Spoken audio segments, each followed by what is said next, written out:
All right, folks, imagine this. Al Udeid Air Base in Qatar. 9:30 in the morning. Coffee barely finished, the sun already cooking the desert, and about 800 U.S. Marines are going through their normal routine at the largest American base in the Middle East. Training, logistics, command operations, the usual global security type of morning. Then suddenly, the sirens start screaming. And not the someone burned toast in the cafeteria kind of alarm. No. The loudspeakers blast, "Incoming missiles! This is not a drill!" Turns out Iran had just launched 72 ballistic missiles straight at the base. Yep, 72. Now imagine the situation. 800 Marines, command buildings, aircraft hangars, runways, barracks. Pretty much everything on the base was in the blast radius. And Iran wasn't messing around. These weren't fireworks. They launched 72 Fateh 313 ballistic missiles. Solid fuel, fast, accurate, and capable of reaching hypersonic speeds in the final phase. The goal? Simple and terrifying. Maximum damage, maximum casualties, maximum revenge. Why? Because just 3 days earlier, the United States and Israel had carried out devastating strikes that killed Iran's supreme leader Ayatollah Ali Khamenei, destroyed nuclear facilities, and wiped out missile factories. Iran promised revenge, and this was it. Picture the headlines flashing across TVs and homes across America. Breaking news! 72 missiles launched at U.S. base in Qatar. Families everywhere would be thinking the same thing. My son, my daughter, my brother, my sister, are they okay? If those missiles hit, we're talking hundreds of casualties, possibly the worst attack on U.S. forces in decades. But here's where the story takes a turn. Because Iran made 7 absolutely catastrophic miscalculations. First mistake, Al Udeid wasn't defenseless. Not even close. The base had 6 Patriot missile batteries, with 24 launchers and 96 interceptors ready to go. In other words, they basically aimed their missiles at a high-tech missile-eating machine. Second mistake. The U.S. had 14 minutes of warning time. That might not sound like a lot, but in military terms, it's enough time to activate defense systems, launch interceptors, and get everyone into reinforced shelters. Third mistake. Those 800 Marines didn't panic. They had trained for this exact nightmare scenario. Procedures kicked in immediately. Everyone moved to bunkers quickly, calmly, professionally. No chaos, no panic, just discipline. Fourth mistake. The U.S. Space Force was already tracking every missile the moment it launched. Satellites locked onto the rocket plumes. Computers calculated trajectories. Intercept solutions were generated almost instantly. Nothing about the attack was a surprise. Fifth mistake. By firing 72 missiles, Iran basically told the U.S. exactly where every launch site was. Think of it like trying to throw a punch while yelling your home address. Every launch location was now mapped. Sixth mistake. If even a handful of those missiles had killed hundreds of Marines, the U.S. response would have been absolutely devastating. Not a warning, not sanctions, war. And then we reach the seventh mistake. Iran assumed the missiles would get through. They didn't. Because 26 minutes later, every single one of the 72 missiles had been intercepted. All of them. 0 Marines killed. Let me repeat that because it's wild. 72 ballistic missiles fired, and not one reached its target. Meanwhile, the retaliation came fast. Within hours, 21 Iranian military bases were destroyed in precision strikes. The attempted revenge completely backfired. What Iran hoped would be a dramatic show of power ended up becoming a perfect demonstration of modern missile defense and military coordination.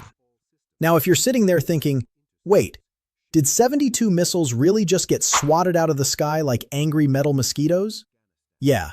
Modern defense systems are that crazy. But here's the real question. Was this a warning shot? Or the beginning of something much bigger? Let me know what you think in the comments.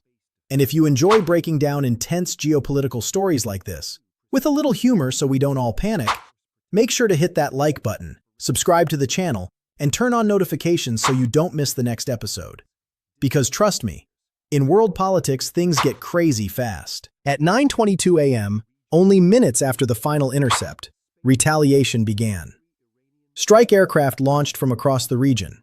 F-15 Strike Eagles from the UAE, Super Hornets from the carrier Eisenhower, British Typhoons, and B-1B bombers from Diego Garcia, all heading toward Iran with a very detailed target list.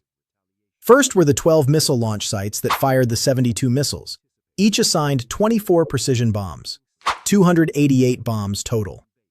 Then 4 radar installations received 96 bombs, wiping out early warning systems. After that came 3 IRGC command centers, hit by 96 Tomahawk cruise missiles, followed by 2 major ammunition and missile storage facilities targeted with 160 weapons. At 9:30 a.m., the first wave arrived.